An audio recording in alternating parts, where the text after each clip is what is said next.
सुप्रियाताईंच्या बोटाला धरून सुप्रियाताईला राजकारणामध्ये राज्य फिरवण्याचं काम ज्या चित्राताईंनी केलं त्या चित्राताई बद्दल असलेला प्रसाद लाड बघितलेत मी. चल मला हवा येऊ दे. तुझ्यासारखे मला महाराष्ट्रात नाही फिरू देणार. घरात बसून नको व्हिडिओ करू. महाराष्ट्रात कुठे तुझ्या मुंबईत कुठे यायचं सांग. तुझ्या ज्या पद्धतीमध्ये शब्द बोललाय याची तंगडी तोडल्याशिवाय अमित कप्पा तिला जी भाषा कळते तीच मी बोलतो. आणि कोण मला थांबवणार आहे महाराष्ट्र फिरायला ते. आणि आम्ही तुम्हाला सांगू इच्छितोय जर पोलिसांनी याच्यावर कारवाई नाही केली तर याला राज्यामध्ये फिरू देखील. तुम्ही कुठे कुठे दोघांनी मध्यस्थी केली कुणाकडे गेलात ना ते मला माहिती आहे. कोणत्या माझ्या आमदाराला पैसे मागायला मध्यस्थी कोण होतं हे पण मला माहिती आहे. कोणी लाडाचा प्रसाद मागितला. त्यामुळे मला नका शिकू. शरद पवार साहेबांसारख्या ज्येष्ठ नेत्याला ही शरद आली म्हणते हिच्या तोंडात ही भाषा शोभते का? मुळात त्या लोकांच्यावर कारवाई झाली का नाही हे त्यांनी अगोदर बघावं. लाचखोर नवऱ्याच्या सुपारीबाज बायकोने. आणि त्यावेळेला घटना घडल्या म्हणून आता बदलापूरची घटना तिला माफ करायची म्हणायचंय का तिचा पण पूजा चव्हाणसारखं संजय राठोडसारखं तिचं काही सेटलमेंट झाली. मुळात असं आहे की बलात्कार हा बलात्कार आहे. मग तो कोणत्याही सरकारच्या काळात घडलेला असू द्या. पक्ष फोडण्यामध्ये एवढं गुंतलेलं आहे. आता उरणला घटना झाली, आता बदलापूरला घटना झाली. या राज्यात महिला सुरक्षित नाहीत त्याच्यावर ही बोलत नाही आणि दुसरीकडे बोलतीये. मुळात कसं आहे तिला कोण गांभीर्याने घेत नाही. ह्या महाराष्ट्रातला काळा कुत्रा पण तिच्यावर विश्वास ठेवत नाही. कारण ती लाचखोर नवऱ्याची बायको काय आहे हे सगळ्या महाराष्ट्राला माहिती आहे. याची सुपारी घेतलेली ही लाचखोर नवऱ्याची सुपारीबाज बायको आहे. त्याच्यामुळं तिला म्हणावं धमकवलं ना तर तुझा नवीन बाप आता महाराष्ट्राचा गृहमंत्री आहे त्या नवीन बापाला सांग ना चौकशी करायला. मी कशाला सामोरे जायला तर तुझ्यासारखा तो किशोर वाघ 4 लाखाची लाच घेताना पकडला म्हणून शिपूट घालून पाळणारा मी नाही. आणि फक्त माझंच प्रकरण नाही तर कुचिकच्या प्रकरणातल्या मुलीने देखील सांगितलेलं आहे की ही कशी गाडीत मुलींना बसवती, कसं तिला बाहेर पाठवती आणि इकडं ती मिली, तिला फरार केलं, तिचं अपहरण केलं म्हणून ब्लॅकमेल करती. हे त्या कुचिकच्या प्रकरणातल्या मुलीने सांगितलंय. एक माजी आमदार आहे बीडचे भाजपाचे त्यांच्या प्रकरणात देखील ह्या लाचखोर नवऱ्याच्या सुपारीबाज बायकोने तिचा एक मानलेला भाऊ आहे त्या भावाच्या मार्फत लाड आणि प्रसाद मागितलेला आहे. 5 कोटी रुपयाचा प्रसाद हिने मागितला होता. त्या मुलीला देखील हिने नाला सुपारीला हिचा एक अड्डा आहे त्या अड्ड्यात कोंडून ठेवलं होतं. मुळात हिचा धंदा आहे.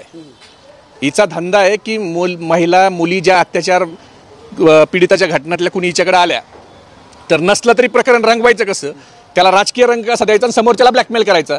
आता ही लाचखोर नवऱ्याची सुपारीबाज बायको ज्यावेळेला माझ्यावर गुन्हा दाखल झाला त्यावेळेला माझ्याशी बोलली माझ्याशी मेसेजवर बोलली, फोनवर बोलली. आणि नंतर मी तिला सांगितलं मी आयोला काय बोललोय त्याच्या रेकॉर्डिंग मी हिला पाठविल्या. पण हिला सुपारी भेटलेली होती. मला माहीत नव्हतं ही इतकी थर्ड क्लास नीच आहे. पण हिला सुपारी भेटल्यावर हिनं कशा पद्धतीनं त्या प्रकरणाला वळण दिलं हे आपण बघितलं.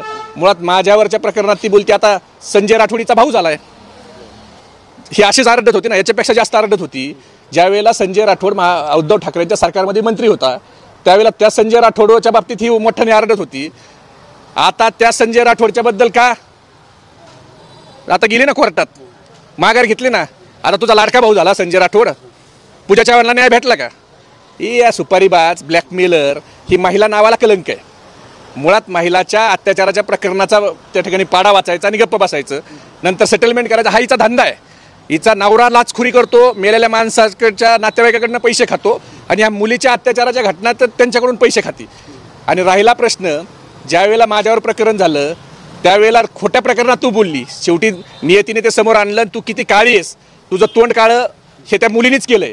ज्या मुलीला तू शिकवत होती तिला बुद्धी भेटली आणि तिनेच सांगितलंय. मग त्याच्यावर तू बोल ना. त्याच्यावर का नाही तू बोलत की ती मुलीने खोटं सांगितलं का काय? हिचा धंदा आहे. मुलगी हिच्याकडे गेली की ही रेकॉर्डिंग करून घेते पहिलं मुलीकडून आणि मुलीला सांगते की तुम्ही सांगा की तुम्ही स्वतःहून माझ्याकडे आलात आणि मग घडलेली घटना मला सांगितली असं रेकॉर्डिंग करून स्वतःकडे घेते. पहिले बोलायला लावती आणि तिच्या मोबाईलमध्ये रेकॉर्डिंग ठेवती. मग त्या मुलीचे मोबाईल काढती, तिला एका विशिष्ट ठिकाणी घेऊन जाते. तिथं तिचा घरच्याशी संपर्क होऊ देत नाही आणि परत प्रेसमध्ये अखंड तांडव करायचा. ती मुलगी बेपत्ता आहे, तिला मारलं गेलं, ही कुठं गेली. आणि ती काय नाटक करायला तर एकदम परफेक्टच आहे. म्हणजे माहेरच्या साडीतली अलका कुबल कमी रडल शेवटी ग्लिसरीन राहून रडणारी ही लाचखोर नवऱ्याची सुपारीबाज बायको आहे. हिचे सगळे धंदे हे काय आहेत काय नाही हे सगळ्या महाराष्ट्राला माहिती आहेत. पण बाकीच्या खोट्या प्रकरणात बोलणारी तो शेवाळे खासदार त्याच्याबद्दल ती महिला बोलली त्यावेळेला कुठे गेली होती? तो विजय देशमुख भाजपचा त्याच्याबद्दल एक महिलाने तक्रार केली त्यावेळेला ही कुठे गेली होती? रेणू शर्माने तक्रार दाखल केली त्यावेळेला ही कुठे गेली होती? करुणा मुंडेच्या गाडीत पिस्तूल ठेवला तेव्हा हिच्या तोंडात काय गेलं होतं? कोणत्या दाबनाने हिचं तोंड शिवलं होतं? मुळात खोट्या प्रकरणावर जिथं आपला काहीतरी फायदा होईल, जिथं आपल्याला काहीतरी भेटल, हे सरळ सरळ ब्लॅकमेल करणारी बाई आहे. आणि ही लाचखोर नवऱ्याची सुपारीबाज ब्लॅकमेलर बायको आहे आणि हिच्यावर काळा कुत्रा विश्वास ठेवत नाही. माझ्या प्रकरणात मी अनुभवलंय. तिच्यात हिंमत असेल तर हिने आतापर्यंत किती महिलांना ब्लॅकमेल बैलाचा गैरफायदा घेतला. हिची नार्को टेस्ट करा. ह्या सुपारीबाज बायकोची, तुझा बाप गृहमंत्री ना, आता नवीन बाप तू बाप बदलायची सवय तुला, तर त्या गृहमंत्री बापाला जाऊन सांग, मी जर काही केलं असलं ना तर माझी कोणती चौकशी कर, नार्को टेस्ट कर. पण त्याच्या अगोदर तू किती महिलांना नाला सुपाऱ्याला लपवलंस. कुचिक प्रकरणातली, बीडच्या माजी आमदाराच्या प्रकरणातली महिला, माझ्या प्रकरणातली महिला, हिला खोटं बोलायला सांगायचे. किती पैसे तू घेतलेस, किती पैसे मागितलेस, याची तुझी पण नार्को टेस्ट कर. महाराष्ट्राला तुझ्यावर तर काळा कुत्रा विश्वास ठेवत नाही. सगळ्याला माहिती आहे तू भाजपने तुला भुंकायलाच ठेवलंय.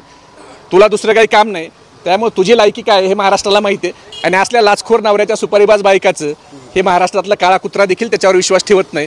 कारण ही काय आहे काय नाही हे महाराष्ट्राने बघितलेलं आहे. आता संजय राठोडला राखी बांध जाऊन, तो तुझा भाऊ झाला, तिने काहीतरी दिला असेल ना तुला. असे बरेच भाऊ हिचे झालेले आहेत.